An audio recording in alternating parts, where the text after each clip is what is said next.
Durante el siglo XVI, una copla se hizo muy popular entre los tercios de nuestro ejército. Esa copla, que al fin y al cabo era la bandera de los tercios, decía: España, mi natura; Italia, mi ventura; Flandes, mi sepultura. Los tercios españoles fueron invencibles durante casi siglo y medio, entre 1495, la primera gran guerra de Italia, hasta la Guerra de los 30 años, con el desastre de Rocroi en 1643. Pero durante 150 años, cuando se oía decir que llegaban los tercios españoles, el enemigo ciertamente temblaba.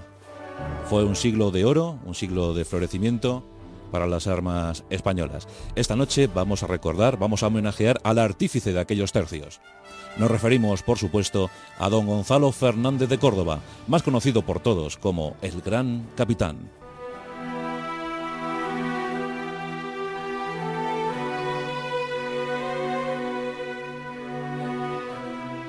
Y es que el Gran Capitán reunió todas las virtudes del caballero.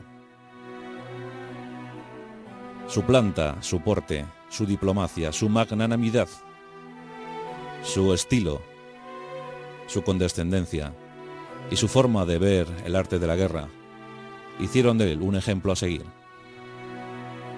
Don Gonzalo nació en tiempos inciertos. Caía Constantinopla, era el año 1453. Y en la localidad de Montilla, en Córdoba, ya en Córdoba, nacía Gonzalo, el menor de dos hermanos. Primero nació Alonso, don Alonso, y después él, don Gonzalo. Corría el mes de septiembre de 1453. Sus padres, don Pedro Fernández de Aguilar y doña Elvira de Herrera. Padres pertenecientes a la baja nobleza, a la pequeña burguesía de la zona, siempre dispuestos a acudir en ayuda de tal o cual causa. La educación que recibieron los niños fue notable. El tutor, el preceptor, el instructor de los niños era nada más y nada menos que el notable don Pedro de Cárcamo. Don Pedro supo instruir a los niños en valores tales como la gloria o la virtud.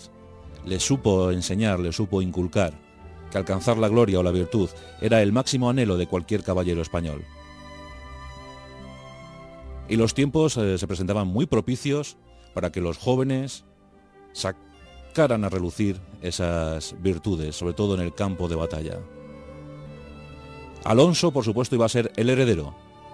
Por tanto, a Gonzalo le cupo el honor de ir a la guerra, como en tantas familias españolas, tantos hidalgos que marchaban al combate, buscando hazañas, buscando valores y galones.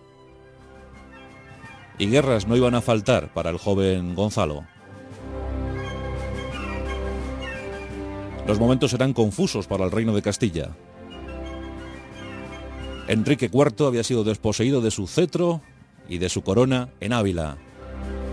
El pretendiente, don Alfonso, se hacía con el mando de la nación. Y Córdoba, la ciudad de Córdoba, se puso al lado de don Alfonso.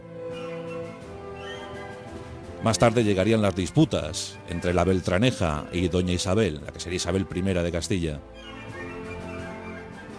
En los dos casos, Gonzalo combatió al lado de los pretendientes.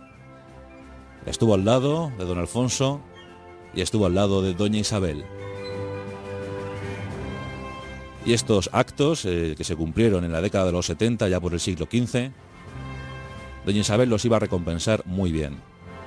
Don Gonzalo brilló con fulgor propio en los campos de batalla castellanos, luchó contra los portugueses, luchó contra los adversarios de doña Isabel y pronto supo hacerse un sitio al lado de la reina de Castilla. Las malas lenguas dicen que se hizo un sitio demasiado cercano, demasiado próximo a doña Isabel. Muchos llegaron a comentar que incluso fueron amantes. Este dato nunca se comprobó con certeza. Por fin la unión entre Aragón y Castilla. Y Gonzalo, ya afamado militar, estaba al lado de sus reyes, al lado de Fernando e Isabel, los reyes católicos. Quedaba todavía un reducto inexpugnable en el sur de la península. Los musulmanes se habían fortificado en torno a Granada. Iba a estallar un conflicto con total virulencia. La Guerra de Granada durante 10 años, desde 1482 a 1492. 10 años con miles de bajas en un lado y en otro. 10 años donde se tuvo que reestructurar todo el ejército español. Esas modificaciones producidas entre 1483 y 1487 iban a dar fructíferos resultados en acontecimientos posteriores. Los territorios de Granada eran propicios para la guerra de guerrillas, para las escaramuzas, para los combates, para las emboscadas. Y todo eso lo fue aprendiendo don Gonzalo. Don Gonzalo todavía no era conocido como el gran capitán, pero ya tenía galones suficientes como para imponer su dominio, para imponer su decisión en determinadas acciones bélicas. Durante años, los empujes, los retrocesos, los avances, los contraataques se fueron sucediendo. Finalmente, el 2 de enero de 1492, los últimos musulmanes capitulaban. Era en Santa Fe. Había terminado la guerra, pero un buen puñado de soldados tenían que ser desmovilizados. Soldados que habían estado durante 10 años combatiendo, muy acostumbrados al malvivir del soldado. ¿Qué pasaría a partir de ahora? Porque nadie se preocupara porque iban a llegar nuevos escenarios, nuevos parajes para la guerra. El nuevo campo de batalla se perfilaba en el sur de Italia. Allí tendrían que ir las fuerzas españolas.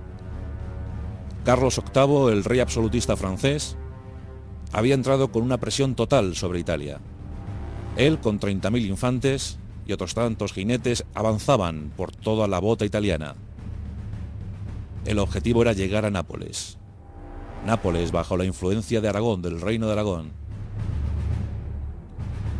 ¿Quién podría frenar al impetuoso y adolescente, casi adolescente, Carlos VIII? Sus ballesteros, su artillería, sus jinetes eran los mejores de Europa. Se consideraba como el mejor ejército de Europa. No en vano se habían curtido en la Guerra de los 100 años. Tenían bien ganado ese prestigio. ¿Alguien podría oponer algo contra las tropas de Carlos VIII? Los españoles lo iban a intentar. Los reyes de Nápoles pedían ayuda incesante a España. Necesitaban tropas que pararan el avance francés. España lo que envió fue a uno de sus mejores militares, a don Gonzalo Fernández de Córdoba, y con él 5.000 infantes y 600 jinetes. ¿Serían suficientes? En esos tiempos, la unidad táctica más popular ya en el ejército español era esa división de combate. Don Gonzalo había organizado muy bien al nuevo ejército. De hecho, es el padre del nuevo ejército español. Las divisiones estaban perfectamente pertrechadas y preparadas, y además muy bien subdivididas. Don Gonzalo las subdividía en tercios. Los alabarderos, los arcabuceros y la infantería ligera eran los 3 tercios de la unidad táctica regular del ejército español. En 1495, en mayo de 1495, don Gonzalo ponía pie en tierra italiana. Era momento para la gloria. Era momento para poner a prueba el ardor combativo de los españoles. Hasta entonces, recordamos, la hegemonía era francesa. Su unidad táctica más famosa era la lanza. La lanza era un grupo de 6 combatientes, a cuyo frente iba un caballero, con 2 ballesteros, 2 escuderos y un garzón, que se encargaba de transmitir noticias a otros grupos de ejército.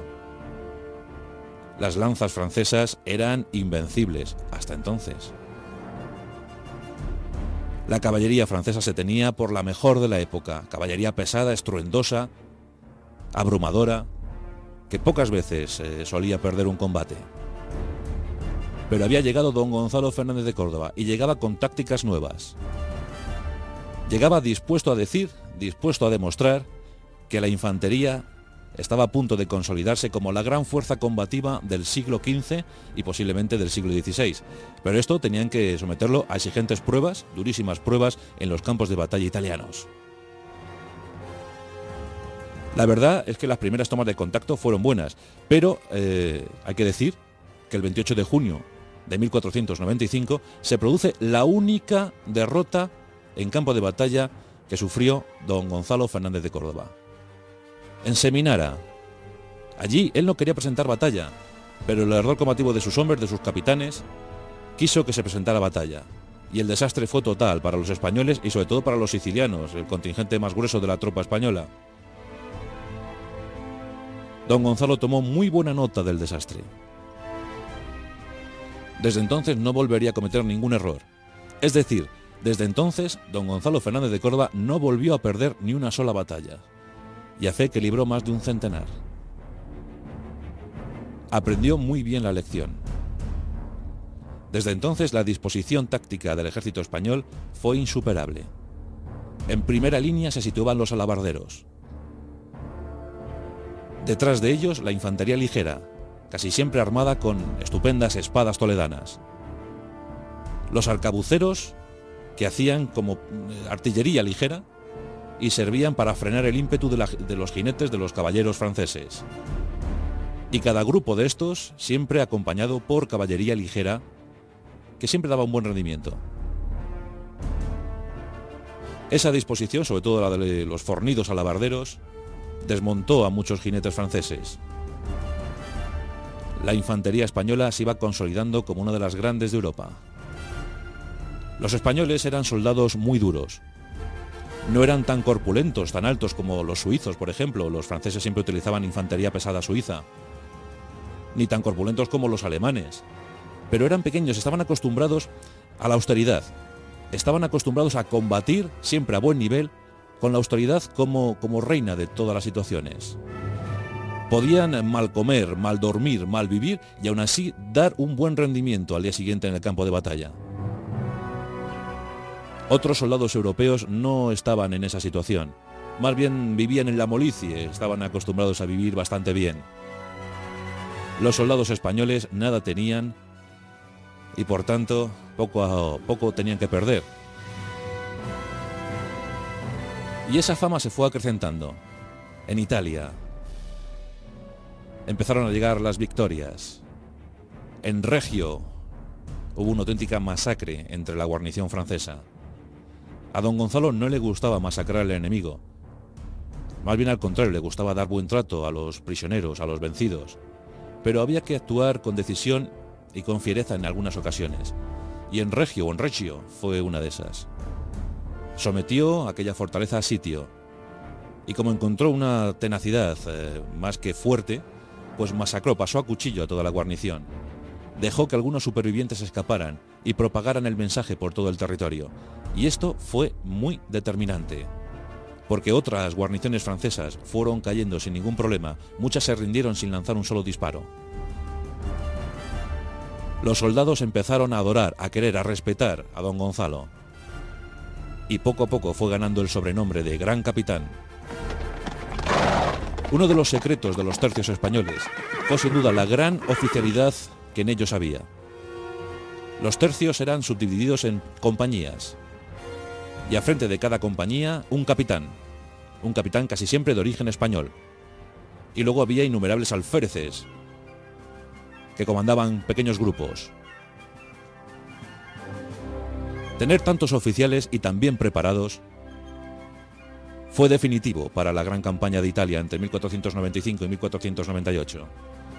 Los oficiales venían casi siempre de las grandes casas, de las casas nobles, de las casas burguesas. Eran hidalgos que tenían poca heredad, pero mucho que decir, mucho que ganar, y se apuntaban gustosos a los tercios. Entonces el enganche era de 10 años. Se colocaba un tambor en un edificio en cualquier ciudad española, principalmente Málaga, Cartagena o Valencia, y allí los jóvenes se alistaban. Ese tambor, que tenía, pues como bien sabéis, forma de caja, al final quedó el nombre, la caja de reclutas, pues todo eso viene de los alistamientos a los tercios. Pues muchos se alistaban, y cuando llegó la fama del Gran Capitán desde Italia, se alistaban muchos más. Todos querían combatir al lado del gran capitán, porque presumían que los honores no tardarían en llegar para todos. Ya os digo, 10 años de servicio y luego otros 10 de reenganche. Era muy fácil ver cómo uno vivía toda su vida, pasaba toda su vida en los tercios. E Italia en esos momentos estaba esplendorosa, estaba bellísima, a caballo entre el 400 y el 500. Era un gran momento para las batallas, era un gran momento para la belleza, para la gloria, y muchos jóvenes españoles la buscaron, por eso decía la copla, España mi natura, Italia mi ventura.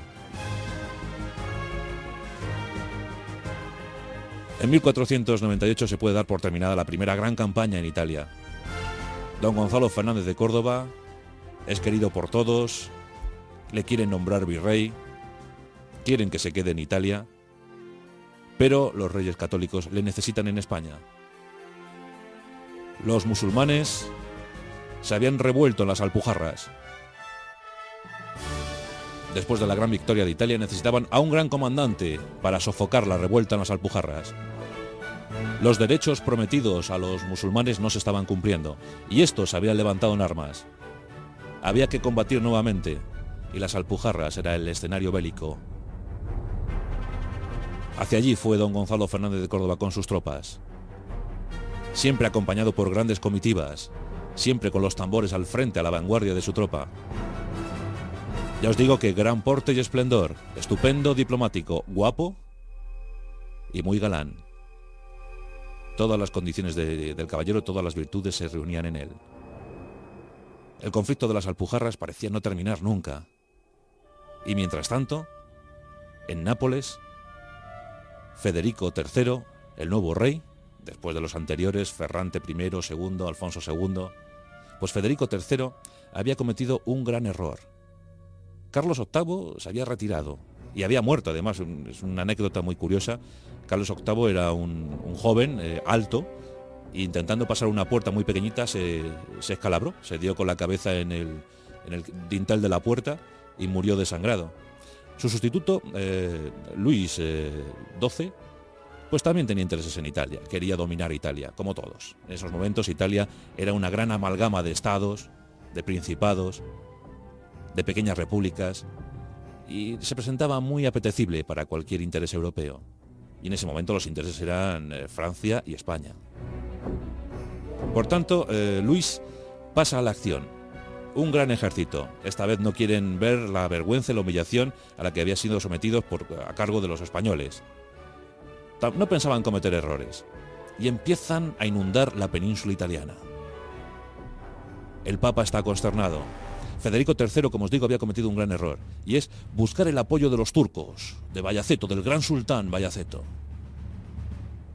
Fue un error, porque al final franceses y españoles pactaron el reparto del reino de Nápoles. No podían consentir, y menos con su Liga Santa siempre preparada para luchar contra el turco, que un rey de Italia, un rey de Nápoles, pactara con los turcos. Eso era insoportable para cualquier reino europeo. Por tanto, los dos ejércitos se pusieron de acuerdo. En el año 1500, finalizando el siglo XV, Gonzalo Fernández de Córdoba coge otros 5.000 hombres, otros 600 jinetes y con 60 velas se lanza rumbo a la aventura. Antes de poner pie en tierra italiana, incursionó en algunas islas del mar Egeo. Allá estaba Cefalonia. Cefalonia es una isla que es tomada al asalto. Y esto le da gran fama de nuevo a don Gonzalo. Todos tiemblan pensando que don Gonzalo se acerca a Nápoles. La situación queda resuelta. En enero de 1501, el gran capitán llega a Italia y es recibido en loor de multitudes. Los franceses ya se encuentran por allí y comienza el reparto efectivo del reino de Nápoles. Pero ocurre que en esto de los repartos geográficos siempre hay pequeñas disensiones. Por tanto, 3 o 4 provincias que quedaron medio sueltas, sin saber a qué dueño pertenecer, pues provocaron también el enfrentamiento entre las dos potencias. Tarde o temprano se iban a enfrentar. Los franceses decidieron acudir a la política de hechos consumados y tomaron las provincias por su cuenta, sin esperar a ningún pacto, a ninguna negociación. Don Gonzalo lo tuvo más claro que nunca. Intentó reunirse, intentó negociar con los franceses, pero ante la obstinación de estos, no hubo más remedio que acudir de nuevo a las armas. La campaña fue más cruel que la primera, fue muchísimo más cruel. Hubo enormes batallas, aunque bien es cierto que los contingentes que se movían en aquellos tiempos tampoco es que fueran muy numerosos. Pues el mayor efectivo que llegó a tener el Gran Capitán fue de 12.000 hombres. Y los franceses más o menos igual.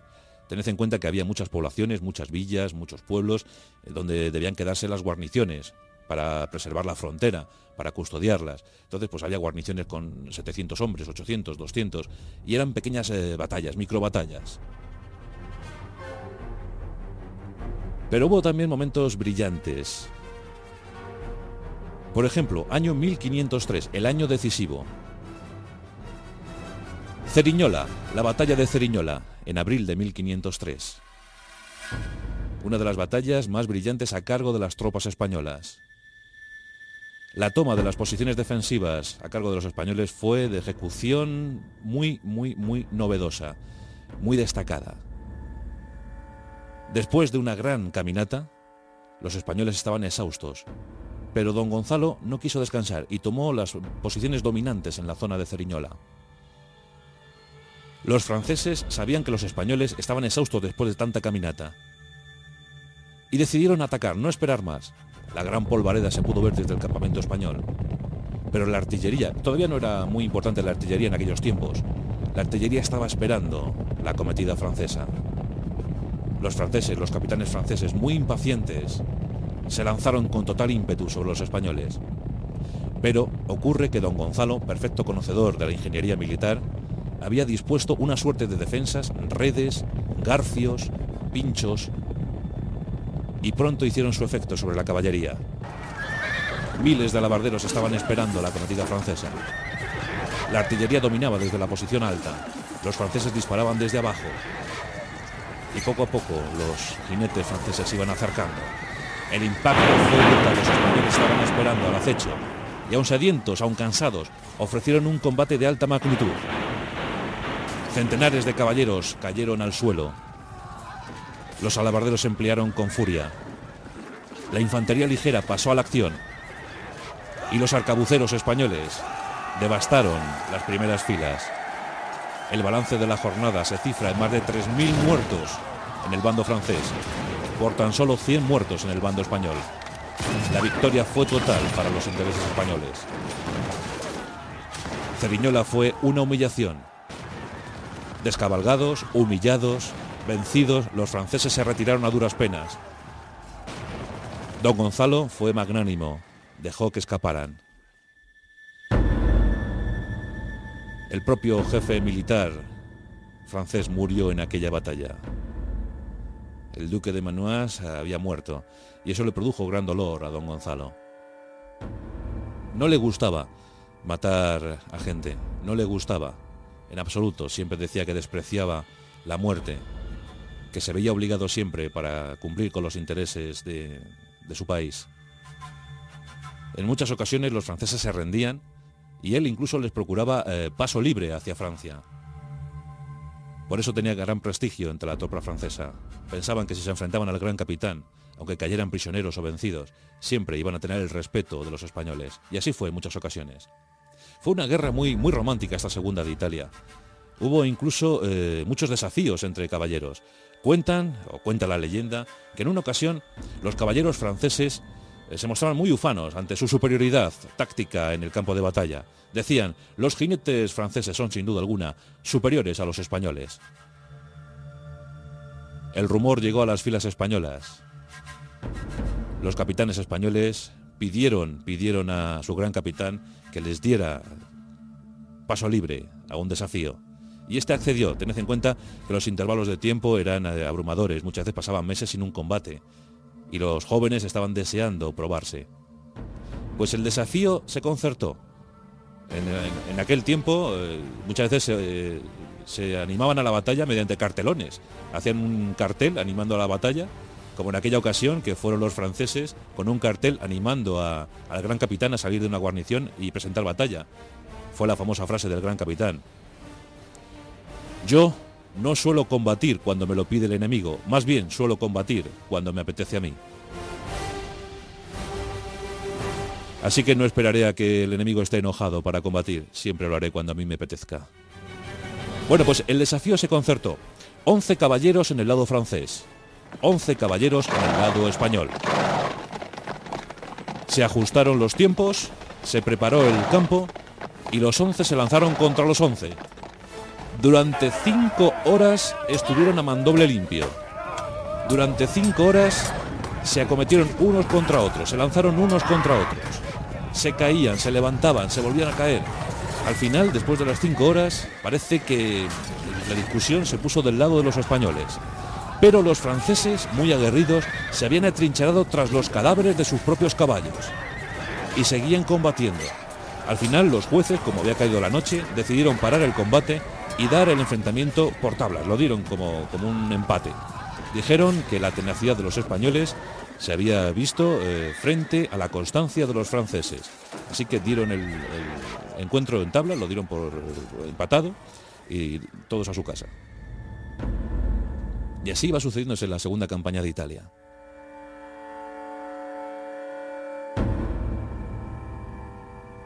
Finalmente nos acercamos a diciembre de 1503.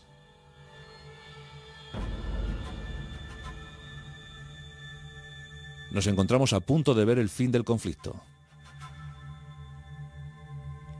En Garetayos se iba a dar una gran batalla. La batalla definitiva, la más brillante a cargo de las tropas españolas. Allí se iban a discutir los intereses definitivos. Una campaña que empezó en septiembre de ese año 503 y terminó más o menos el 1 de enero de 1504. Pero la gran batalla se produjo entre el 28 y el 29 de diciembre. Aquí los franceses opusieron todo lo que tenían frente a los españoles. Nos encontramos en las riberas del río Garetaño. En el lado derecho los franceses, en el lado izquierdo los españoles. Las dos formaciones perfectamente preparadas y alineadas. Don Gonzalo estaba esperando refuerzos. Los franceses, muy confiados, habían preparado ya su campamento. Nos encontramos en la madrugada del 28 al 29 de diciembre. Don Gonzalo se dispone a iniciar uno de sus movimientos más brillantes y famosos. Va a intentar envolver al campamento francés. Prepara 3 líneas de ataque. 2 flancos y una posición central. Esperando, confiado en esos refuerzos, ordena vadear el río. Los jinetes españoles comienzan a vadear por un flanco y otro, mientras que un grueso de tropa avanza por el flanco, avanza por el frente y se enfrenta al gran campamento francés. Los franceses desconcertados intentan oponer, intentan disuadir el ataque español, pero no lo consiguen. Poco a poco se van viendo envueltos. Los jinetes españoles se emplean con fuerza. Y cuando está el momento decisivo de la batalla, aparecen los refuerzos españoles. Lo que comienza siendo una retirada muy organizada, se convierte en una auténtica desbandada. Los franceses sueltan todo lo que tienen, abandonan su artillería, su impedimenta. Los carros se rompen. Al grito de "sálvese el que pueda", los franceses huyeron de aquel campo. Dejaron atrás 8.000 muertos. Fue un gran desastre para los franceses y fue el fin de la Segunda Guerra de Italia. El 11 de febrero de 1504 se firmaba la paz. Don Gonzalo Fernández de Córdoba está en su mejor momento, virrey de Nápoles, aclamado por todos. Pero hechos terribles suceden en España. Su gran valedora, la muralla para todas las súplicas, la muralla para todas las injurias, doña Isabel I de Castilla muere en España. Fernando el Católico ordena a su gran capitán regresar a España. Esto va a tardar en producirse porque don Gonzalo se encuentra en Nápoles repartiendo prebendas y honores a sus capitanes, repartiendo territorios, obrando como si fuera un auténtico rey. Y esto provoca muchos enemigos, esto provoca que le critiquen, esto provoca que incluso aliados suyos, antiguos aliados suyos, se pongan en su contra. Se produce el notable hecho, que más bien forma parte de la leyenda, pero bueno, lo contaremos, el notable hecho de las cuentas. Las cuentas del gran capitán. ¿Por qué ocurrió esto? Pues es sencillo, por lo que ya hemos venido explicando. El gran capitán repartía entre sus hombres, aquellos que le habían acompañado, aquellos que habían luchado con él, los que habían derramado su sangre por España, pues tenían también derecho a una buena recompensa. Y Fernando, el rey Fernando, era receloso. Era receloso, dicen algunos que mezquino, dicen algunos que muy reservado, muy serio. Vamos, la contraposición de don Gonzalo. Don Fernando, dicen otros, tampoco vamos esto a afirmarlo, pero dicen otros que tenía gran envidia a la fama del gran capitán. Pues don Fernando le pide cuentas. Instado por los conjurados, le pide cuentas a don Gonzalo Fernández de Córdoba. Pide cuentas de por qué se ha gastado tantas sumas en aquella guerra. Los inquisidores fueron con muchos libros para decir que no cuadraban las cuentas, que por qué había ocurrido esto, que había que, sin duda alguna, hablar de prevaricación, había que hablar de malversación de fondos. El gran capitán, muy enojado, muy enfadado con todo esto, prometió a su rey acudir al día siguiente a exponer, a explicar en qué había consistido, en qué había residido el gran gasto de la Armada Española.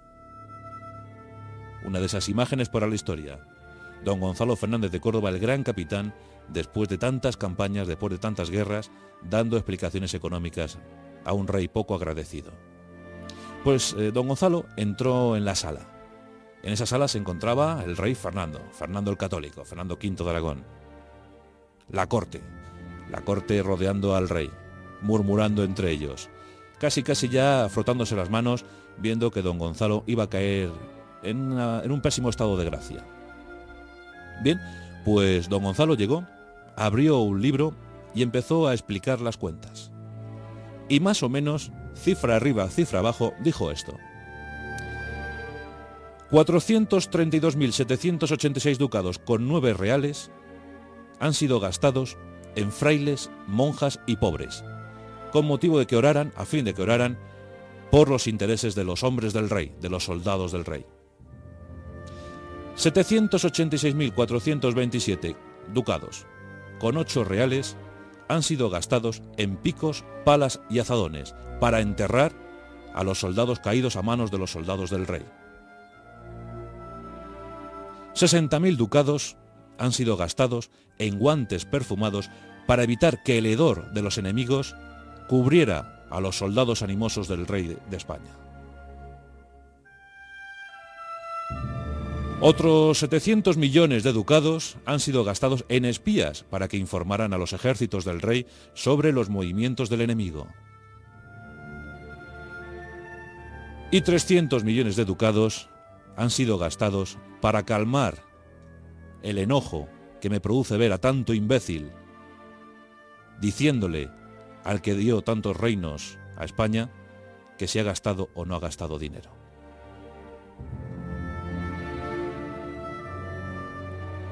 Ante esto, pues la risa, el clamor, la gente aplaudió más que nunca a don Gonzalo.